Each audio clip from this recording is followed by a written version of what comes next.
하나님 말씀 신약성경 디모데후서 2장 1절과 2절 말씀 교독합니다. 신약 344쪽입니다.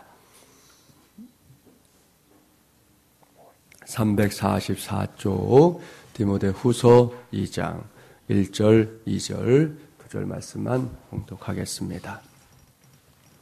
1절 제가 먼저 봉독합니다. 내 아들아, 그러므로 너는 그리스도 예수 안에 있는 은혜 가운데서 강하고 또 내가 많은 증인 앞에서 내게 들은 바를 충성된 사람들에게 부탁하라. 그들이 또 다른 사람들을 가르칠 수 있으리라. 아멘. 서로 축복하겠습니다. 당신은 영적 대각성 운동의 선봉장입니다. 네, 감사의 대가가 됩시다. 할렐루야. 네, 오늘은 제 7차 특세 19번째 시간입니다. 오늘은 내 자신이 먼저 강해져야 하는 이유라는 제목으로 하나님의 말씀을 전하도록 하겠습니다. 요즘 수요일마다 우리 교회에서 2단 연구가 진행 중입니다. 현재 통일교 그리고 신천지 하나님의 교회에 대해서 배운 상태입니다. 12월 말까지 2단에 대한 연구가 계속 이어질 예정인데요. 지난주 수요 성경 공부 시간에 참석했던 성도들과 나름대로 내리게 된 중요한 결론이 하나 있습니다. 그것은 2단에 대해서 배우는 것이 필요하지만 분명히 알아야 면장도 한다 하지 않습니까? 또한 지피지기면 백전백승이라 했으니 그래야 하지만 그렇게 2단에 대해 배우는 것보다 더 중요한 것은 저와 여러분이 지금 믿고 있는 진리에 대해서 할 수만 있다면 더 잘 알아야 한다. 우리가 알 수 있을 만큼은 더 알아야 한다 하는 것이었습니다. 무슨 말씀인지 아시겠죠? 살아가면서 나 아닌 다른 것에 대해 아는 것, 배우는 것 분명히 필요하고 의미 있는 일입니다. 그러면 유익이 있고 뭔가 얻는 것이 있는 것도 사실입니다. 하지만 정작 내 자신에 대해 아는 것이 너무 부족하거나 잘 알지 못한다면 그렇다면 상대방에 대해 알고 배운다는 것이 결코 유익이 될 수 없습니다. 뭔가 얻는다는 것 역시 생각할 수 없는 것입니다. 여기서 결론은 분명합니다. 다른 것도 마찬가지지만 특별히 신앙에 있어서만큼은 내가 현재 믿고 있고 알고 있는 진리에 대해서 분명한 확신을 갖고 있어야 합니다. 이것은 막연한 확신을 말하는 것이 아닙니다. 혹은 잘못된 사람들 있잖아요. 이렇게 맹목적인 확신, 광신적인 확신, 그런 거 말하는 거 아닙니다. 그런 거로는 안 되고요. 지금 우리의 손에 들려있는 이 하나님의 말씀에 대한 확실한 지식과 하나님의 그 식에 대한 분명한 이해가 전제된 확신을 말하는 것입니다. 여기서 저와 여러분이 가져야 할 관심사는 분명합니다. 바로 내 자신입니다. 간혹 말씀드렸는데요. 하나님의 말씀을 들으면서 조심해야 할 것이 뭔지 아시죠? 이 말씀은 내가 아니라 김 집사가 들어야 하는데, 이 집사가 들어야 하는데, 박 집사가 들어야 하는데 이렇게 생각하면서 목을 길게 빼고 그 사람이 왔나 안 왔나 살피는 것은 하나님의 말씀을 듣거나 받기에 매우 부적격한 태도, 확실하게 잘못된 태도입니다. 하나님의 말씀을 들어야 할 제일 첫 번째 대상은 누가 뭐라고 해도 바로 나입니다. 잊지 마십시오. 내가 들어야 합니다. 하나님의 말씀 속에서 나를 발견해야 하는 것입니다. 그래야만 내가 이전보다 더 강한 하나님의 사람이 될 수 있는 것입니다. 저희 은혜 받은 분들, 여러분들도 경험하면 다 그렇잖아요. 목사가 무슨 점쟁이도 아닌데, 목사님, 오늘은 꼭 나한테 하는 말씀 같았어요. 그러는 분들 있잖아요. 예? 그게 귀한 것이죠. 제가 그분을 쫓아다니는 스토커도 아니고, 어떻게 그분의 삶을 알겠어요. 그러나 하나님께서 그 시간에 성령의 감동을 통해서 깨닫게 하시고 알게 하시는 것을 들으니 야, 이건 나한테 주시는 말씀이구나. 그렇게 들으면 그 은혜가 우리 안에 깊은 여운이 남고 우리를 변화시키는 힘이 될 때가 왕왕 있지 않습니까? 그래야 된다는 것이죠. 그리고 이렇게 다른 사람 이전에 내 자신이 강하고 확신 있는 신앙 위에 세워질 때, 그럴 때 하나님께서 행하시는 영적 대각성 운동이 자연스럽게 일어나게 되는 것입니다. 이러한 원리를 떠올리게 하는 일이 하나 있어요. 비행기를 타본 사람들은 다 알 겁니다. 비행기가 이제 이륙하기 직전에 꼭 비행기 안에서 하는 일이 있잖아요. 승무원들이 나오거나 혹은 요즘은 모니터를 통해서 비상 상황에 대한 대처법을 알려주지 않습니까? 좌석 안전벨트를 채우는 방법부터 시작해서 비상구의 위치는 어디에 있다. 주명 조끼를 입을 때는 이렇게 입어야 한다. 또 조끼를 입고 바다에 뛰어내릴 때는 어떻게 해야 된다. 이런 것들이 나오죠. 또 비행기가 불시착했을 때 여러 가지 행동 지침도 가르쳐 줍니다. 그 중에 하나가 비행기 안에 이제 기압이자 하늘에 올라가 있으니까 이제 떨어지는 불상사가 생겼을 때 산소 마스크를 쓰는 요령을 보여줍니다. 본 기억이 있는 사람들은 그 장면을 한번 떠올려 보세요. 비행기가 어떤 문제가 생기면 승객들이 앉아있는 그 자리 위에서 산소 마스크가 똑 떨어진다고 되어 있어요. 아직까지 본 적은 없어요. 그런 경험 해본 적 없어가지고. 그런데 아무튼 그 모니터상으로 보면 떨어진다는 거죠. 그때 이 산소 마스크 사용 지침이 어떻게 되느냐? 산소 마스크가 떨어지면 제일 먼저 누가 착용하라고 하냐? 이거예요. 일반적으로 재난이 일어났을 때 구조 순서는 아시죠? 대개 어린이들, 그다음에 여자들, 어르신들 이렇게 대부분 이게 정해진 순서예요. 그렇다면 산소 마스크도 그 순서대로 하면 될까요? 아니라는 거죠. 산소 마스크는 먼저 그리고 반드시입니다. 반드시 어른이 착용해야 한다. 그렇게 가르칩니다. 그 다음에 이제 어린이는 혹 노약자는 먼저 산소 마스크를 쓴 사람이 도와주라는 거죠. 쓸 수 있게 도와주라. 그렇게 되어 있어요. 이것은 어린이나 노약자를 먼저 돌보는 것이 당연하다는 상식을 깨는 제안입니다. 그렇지요? 여러분 여기서 물어야 합니다. 왜 그래야 하느냐?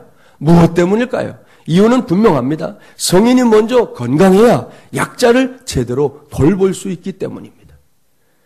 내가 그걸 하지 못해서 내가 지금 숨이 가쁘면 누굴 돕겠어요? 내 옆에 있는 약자를 어떻게 도와줄 수 있겠어요? 방법이 없다는 것이죠. 이것이 산소 마스크 이론입니다. 이러한 산소 마스크 이론은 우리의 신앙생활에도 꼭 적용이 필요합니다. 오늘 주신 말씀이 그것을 가르쳐주고 있어요. 본문 1절과 2절 말씀 다시 한번 봉독해 보겠습니다. 1절, 2절 함께 봉독합니다. 내 아들아, 그러므로 너는 그리스도 예수 안에 있는 은혜 가운데서 강하고 또 내가 많은 증인 앞에서 내게 들은 바를 충성된 사람들에게 부탁하라. 그들이 또 다른 사람들을 가르칠 수 있으리라. 아멘. 이 말씀은 사도 바울이 사랑하는 믿음의 아들 디모데에게 전한 하나님의 말씀이지 않습니까? 여기서 우리는 신앙의 산소 마스크 이론을 확인할 수 있습니다. 이 말씀에는 확실히 룰이 있어요. 그냥 막 쓴 게 아니에요. 순서가 있다는 겁니다. 사도 바울이 말씀하는 순서를 잘 봐야 합니다. 제일 먼저 누구의 신앙이 강해져야 한다고 말씀하고 있습니까? 디모데 후서를 지금 받아보고 있는 디모데, 바로 본인입니다.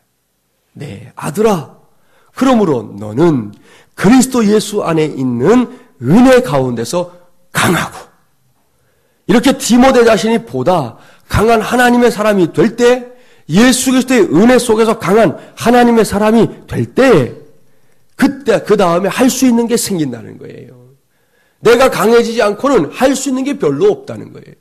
내가 강해져야 그 다음에 할 것이 보이기도 하고 또 생기기도 하고 내가 그것을 할 수 있는 준비가 된다는 것이죠. 그것이 무엇입니까?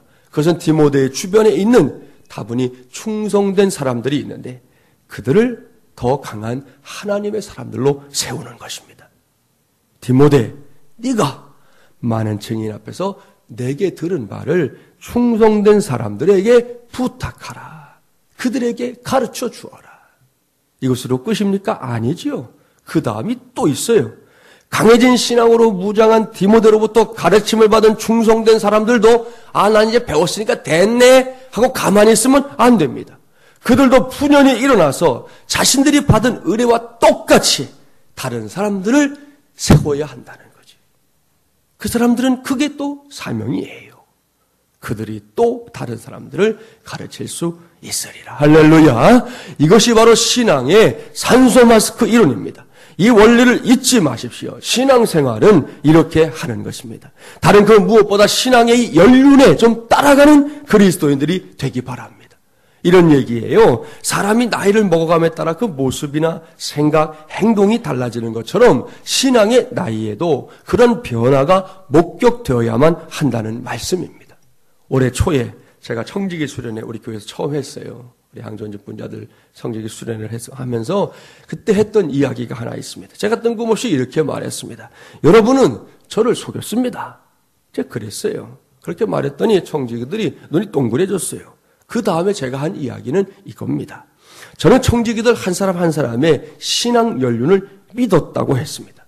예를 들어서 10년 신앙생활 한 사람은 10년 정도의 내공을 갖추고 있을 거야. 그렇게 믿었습니다.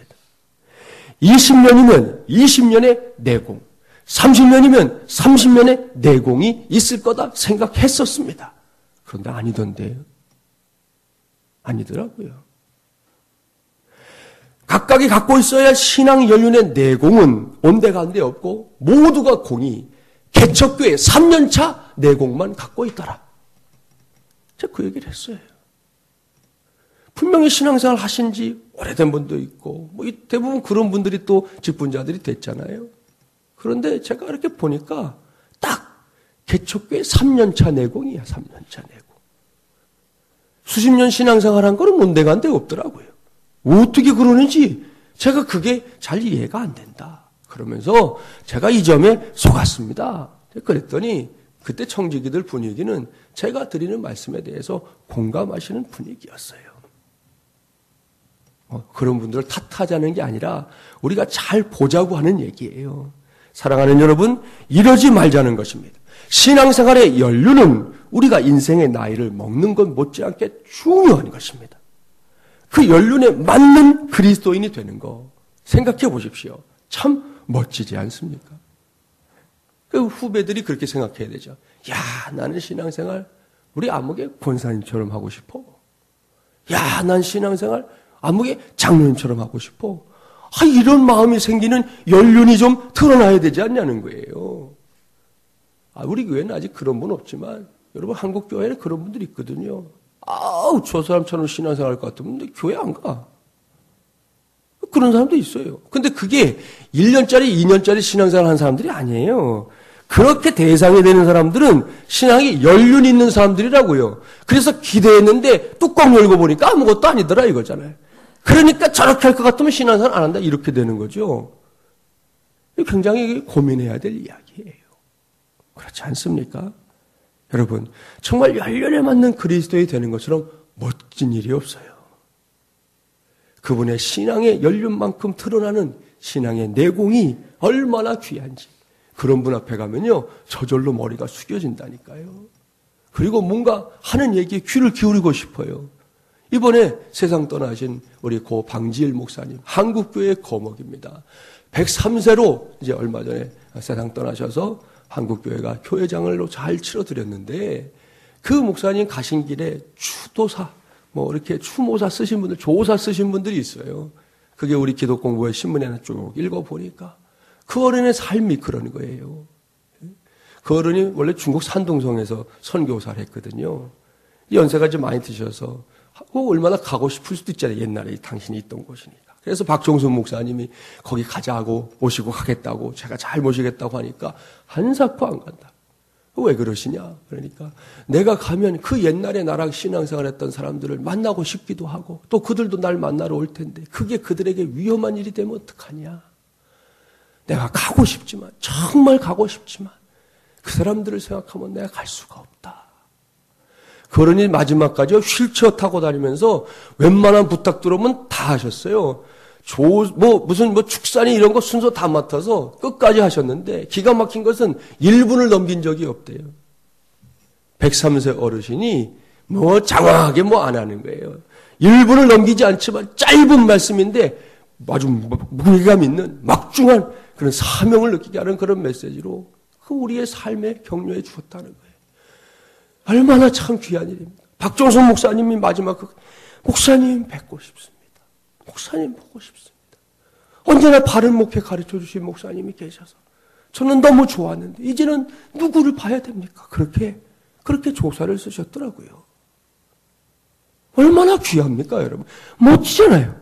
신앙의 연륜에 걸맞는 삶이 그를 따라다니니까 많은 사람들이 그 사람을 흠모하고 배우고 싶어하고 어떻게든 그 곁에 가고 싶어하는 그런 사람이 되지 않냐는 거예요. 거꾸로 신앙생활의 연륜은 긴데 아직도 어린아이처럼 마냥 젖이나 먹고 손가락이나 빨고 있는 어린아이처럼 신앙생활을 한다고 생각해 보세요. 자, 이게 예뻐 보일까요? 사랑스러워 보일까요? 아니요. 결코 이쁘지 않습니다. 결코 사랑스럽지 않습니다. 문제가 있어 보일 뿐입니다. 아무튼 지금까지는 다 괜찮습니다. 지나간 것들은 그야말로 생각하지 않겠습니다. 싹 잊겠습니다. 그러니 이제부터라도 여러분 각자의 신앙 연륜에 걸맞은 그리스도인들이 되기 바랍니다. 그래서 저와 여러분 우리 마지못이라는 공동체가 그야말로 아주 멋진 그리스도인들이 함께 모여 이루는 공동체가 되기를 주님의 이름으로 축복합니다. 이를 위해 오늘 전하는 말씀을 기억하셔야 돼요. 저를 비롯해서 여러분 한 사람 한 사람 모두가 다 자기 자신이 먼저 강해져야 하는 이유를 확실하게 이해하기 바랍니다. 그래야만 나 아닌 다른 사람을 세울 수 있습니다. 나 아닌 다른 사람을 도울 수 있습니다. 나 아닌 다른 사람을 지켜줄 수 있는 것입니다. 이를 위해 꼭 해야 할 것이 하나 있어요. 그것은 믿음 안에서 자기 자신을 지금까지보다 좀 더 사랑해야 한다는 것입니다. 사람들이 중요하게 여기는 것 중에 하나가 관계 아닙니까? 그 관계를 온전히 누리는 길은 다른 거 없잖아요. 사람과 사람의 관계는 친밀감이 있어야 돼요. 그래야 그 관계가 좋은 관계가 되는 거거든요.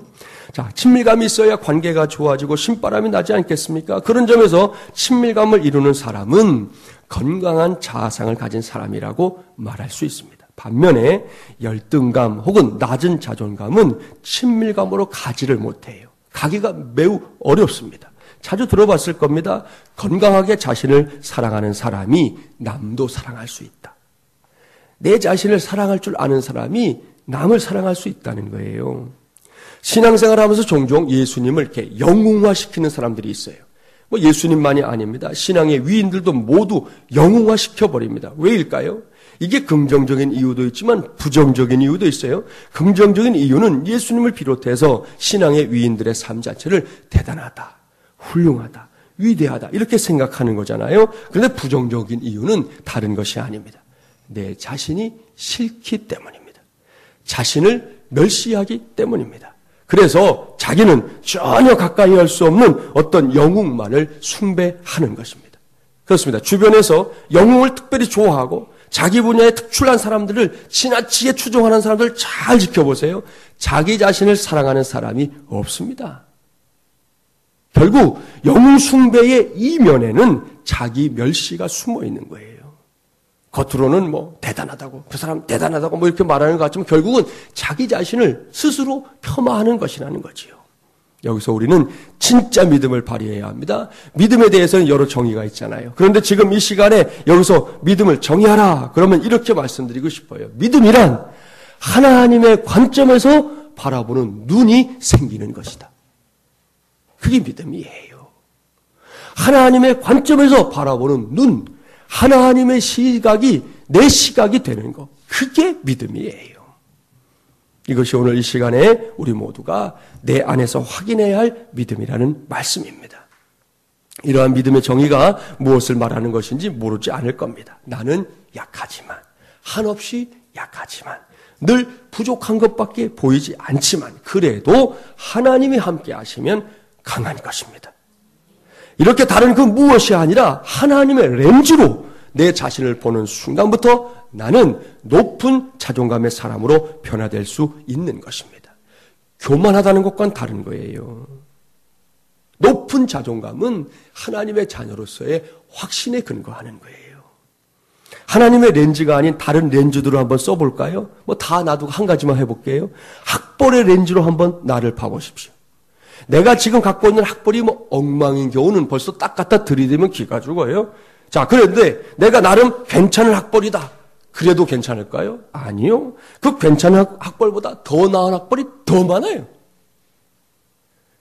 요즘은 박사과정 공부하는 것도 그게 끝이 아니거든요. 포닥이라고 그래가지고 박사과정 이후 공부하는 게 또 있어요. 제 제자가 이제 내년에 고대로 교수로 들어오게 됐다고 얼마 전에 연락이 왔어요. 근데 이 친구가 지금 포닥을 하고 있거든요. 박사 끝났는데 박사 이후 과정을 또 하는 거예요. 그 공부를 해가지고 뭐 큰 연구 성과가 있었어요. 그래서 내년에 고대로 교수로 오게 됐다고 얼마 전에 연락이 왔더라고요. 자, 그런 친구도 또 어딘가 내놓으면 더 높은 학벌이 또 있는데 이게 끝이 없는 거예요. 그런 렌즈로는 절대로 내가 길을 펴고 있을 수가 없는 거예요. 좀 나은 사람 앞에서는 길을 펴지만 더한 사람 앞에 오면 기가 죽는 거예요. 그게 세상이 갖고 있는 렌즈의 한계라는 것입니다. 그런데 하나님의 렌즈는 달라요. 하나님의 렌즈로 날 보면 뭘 보게 되느냐? 나는 하나님의 독생자인 예수 그리스도를 십자가에 내어주고 구원할 만큼 귀한 존재다. 그게 보이는 거예요. 하나님의 렌즈로 나를 보면 내 자신이 날 봐도 별로 마음에 안 들고 뭐 여기저기 못마땅한 거 구석이 많아도 하나님의 렌즈로 날 보면 딱 하나 답이 나온다는 거예요. 나는 누가 뭐라고 해도 하나님께서 당신의 하나뿐인 독생자 예수님을 십자가에 내어주시고 구원할 만큼 귀한 사람이야. 이게 하나님의 렌즈예요. 이것을 대신할 수 있는 기준이 있을까요? 이것을 뒤집을 수 있는 레벨이 있을까요? 없다는 거지요. 이 세상 천지 다 뒤져도 단 하나도 찾을 수가 없습니다. 이런 시각으로 자기 자신을 귀중하게 보는 사람은 비로소 다른 사람도 귀중하게 바라볼 수 있게 되는 겁니다. 사람들이 무서워하는 사람 가운데 깡패 있잖아요. 깡패. 깡패가 왜 무섭습니까? 문신해서 무서운가요? 어깨가 떡 벌어지고 적당히 살도 막 찌우고 그래서 무서운가요? 그것보다 여러분이 진짜 무서워하는 그게 무서운 이유라고 생각하지만 실제로 무서워하는 이유가 따로 있어요. 이것 때문에 무서워하는 거예요. 그런 사람들은 병을 깨서 자기 팔도 막 커요. 칼을 가지고 자기 몸을 상해도 해요. 그렇게 자기 자신도 사랑하지 않는 사람이라는 것을 우리가 생각하게 되면 사람들은 소름이 돋습니다. 왜? 자기 몸도 저렇게 함부로 다루는데 남의 몸을 얼마나 하찮게 다룰까? 라는 생각이 들기 때문에 무서운 거예요. 그 사람들의 외모가 무서운 게 아니라고요.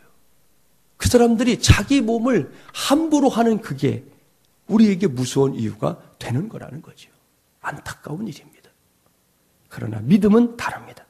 기억하십시오. 믿음은 자신의 가치를 드높입니다. 그렇기 때문에 상대방을 인정하고 나아가서 친밀감의 단계까지 가게 만드는 거예요. 이러한 자존감은 자신의 자리를 지키고 그 자리에서 꽃을 피우게 만듭니다. 모세 아시죠? 모세는 지팡이 들고 다녔어요.